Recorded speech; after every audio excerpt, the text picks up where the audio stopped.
National Treasury Cabinet Secretary tables the budget estimates on the floor of the National Assembly tomorrow. Many Kenyans are hoping it will come with good tidings. Our reporter Willie Lusige is on standby with some citizens in Kakamega County. Lusige, a very good afternoon to you. What are some of the expectations of residents in Kakamega on the budget?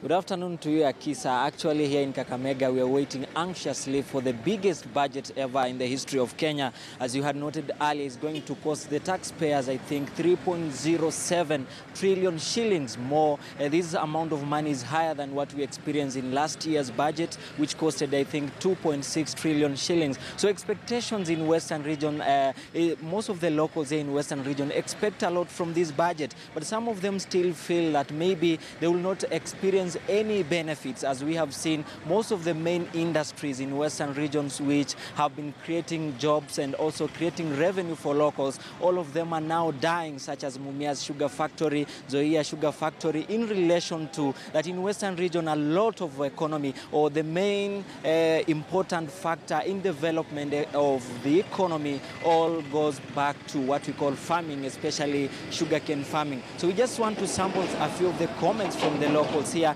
And I want to start with the leader of minority at the speaker, or leader of minority at the county assembly of Kakamega, Mr. Mwasame. You can tell us your name and what do you expect from this 3.07 trillion shillings budget, which will be tabled tomorrow at the parliament by the CS Henry Rotich, who is the cabinet secretary for the National Treasury.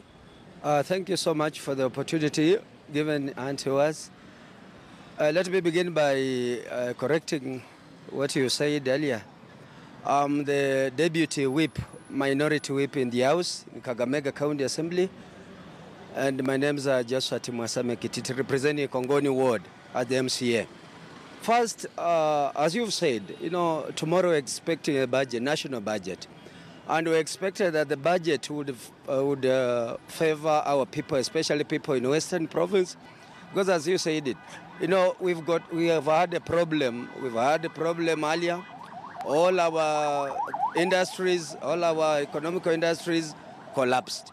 And we expected that this budget will look into reviving the collapsed industries. Like you said, Mumias is now going down, Zoya Sugar is going down, and even Webuye pan paper is also going down. So we expected that this budget would look into reviving the same.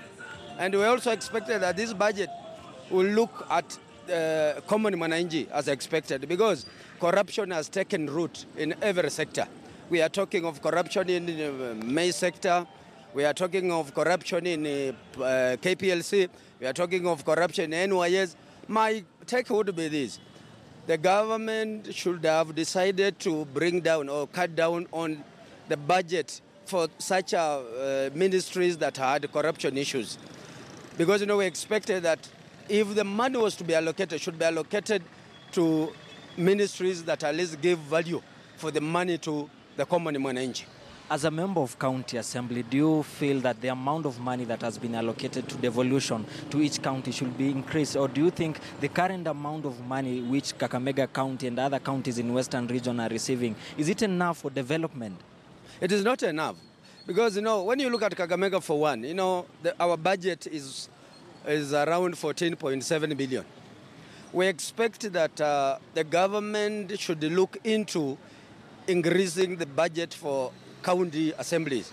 Because, we are talking about 14% of the total budget. Now that the budget has gone, moved from 2.5 to 3 trillion, at least the government should have looked into, the idea of at least increasing the budgetary allocation for county assemblies and county, all county assemblies around.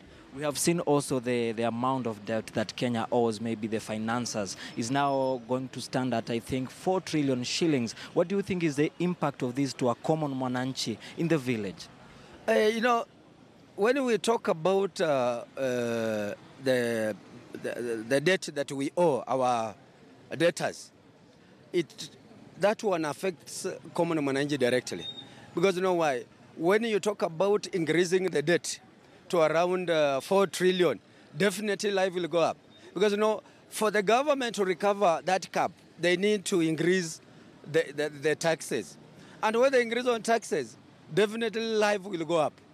The life of Mwananchi will go up. Taxes will go up. And that means that life will be very unbearable for most of Wanjikus and the Nanjalas of Western Province. So what, in short, you're meaning that tomorrow we should expect what we call a rise in taxation? Of course, definitely, because already when you look at the budget itself, it has been moved. It has been increased from 2.5 trillion to 3 trillion. How will the government cater for how will the government pay for such a kind of debts? Definitely they will increase the taxes and life will still go up. We were praying that this should have been brought down, work on the previous budget, use the previous allocations instead of increasing, because, debts will go, government debt cap will go up, definitely. Thank you so much, Mheshimiwa. So that is just a sentiment from Josephat Mwasama, who is also a member of County Assembly in Western Region. So, Akisa, this is a likely indication that Kenyans or the normal taxpayer will have to fork out more money to sustain the current budget, which is now standing at 3.07 trillion shillings, with a debt that we owe other financiers standing at 4 trillion shillings. Back to you, Akisa, at the studio.